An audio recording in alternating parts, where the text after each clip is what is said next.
Okay, good morning, ladies and gentlemen. As you already know, this is your US General 5-drawer tool cart with side tray and deep compartment.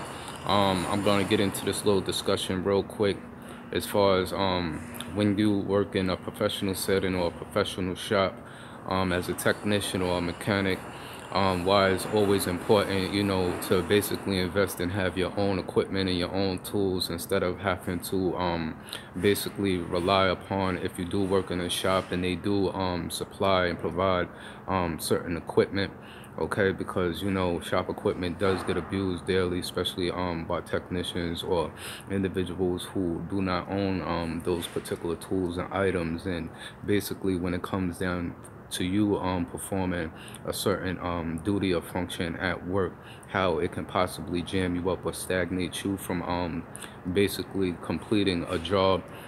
Okay, so what I'm gonna do is I'm gonna get over here to this wall over there, and there's something that I'm gonna show you real quick, and basically for what reasons why it should be a good investment to you, and as far as your job is concerned, and not just as far as your job is concerned, but as far as your career, no matter where you move, it's always good to basically have your own equipment. So I'm gonna give you a quick shot at a few things and to give you a few examples. Okay, hold on a second. Okay, what you're taking a look at is basically lubrication tools. As you can see, now this is a set that is actually provided by the shop for technicians who basically do not have these items that you see listed here on the wall. Okay, some of these items I use, some of them I don't use. The ones that you see on the wall I don't actually use. I actually have my own. But to give you a good example of basically what I was talking about, I'll come to just say for instance this one right here, and as you can see,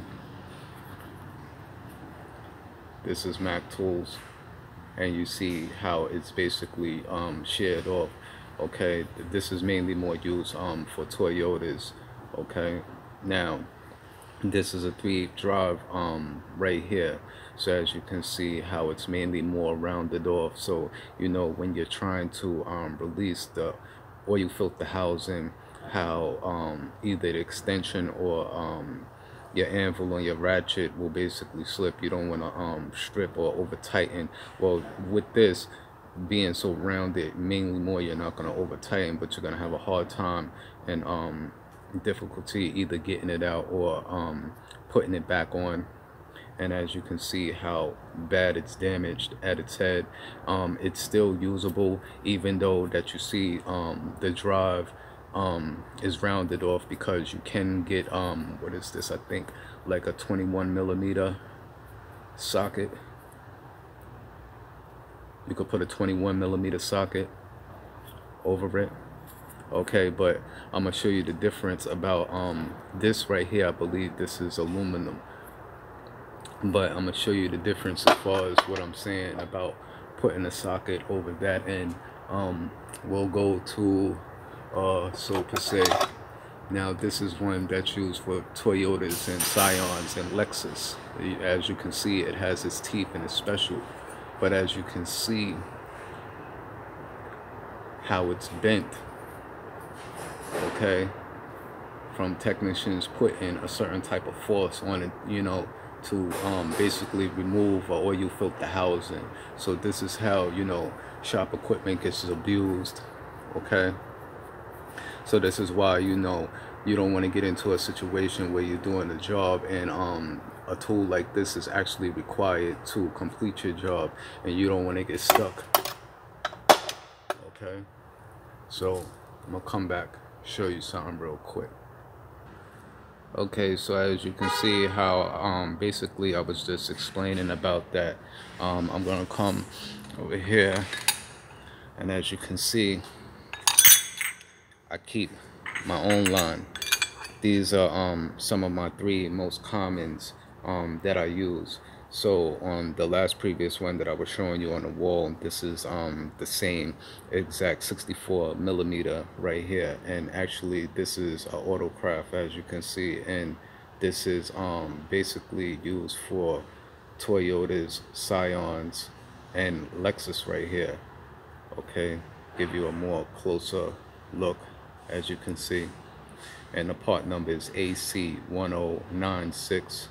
This is an Autocraft 64 millimeter float. Okay, and these are basically some others that I basically use. I use these for 412 filters, and what is that, 4776 filters right here. And I mainly more use this when I go to basic more larger sizes.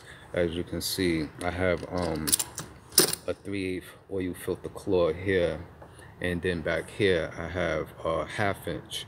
So as you can see, I have different varieties of tools when it comes to removal.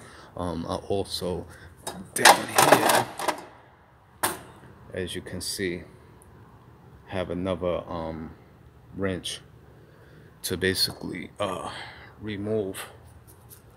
So this is why it's important, basically, you know, to have your own equipment, okay, no matter what the situation is, so that basically you don't get stuck in your job. It's not really not about somebody else's job. It's about your paycheck at the end of the day. Okay, so just a little advice, you know, to some of them younger technicians and mechanics out there that's coming into the field. You know what I'm saying? Don't really stress about worrying about getting the most expensive tool chest or tool storage or tool box. What you do is you focus on your tools first. Get all your tools in line first. Like I say in these videos, as you can see, you know, yes, I have the US General 5-drawer tool cart, and yes, you see a tool cart and you see certain tools, but I have a whole lot much more tools, you understand? And not for nothing, some of them expensive tool storages, you know, they're fairly very pricey. But it's not to say that, you know, I can't afford or I can't obtain a bigger tool storage. I have tools that are basically more expensive than some of those storages, okay? So that's just basically, you know, about it. Like I said in the last previous video, you know, when you take a look at this tool cart, you only see a certain line of tools, when in all actuality this is my third string. This is my third lineup of tools right here. Okay, so into the next one, we're gonna check you later. Peace.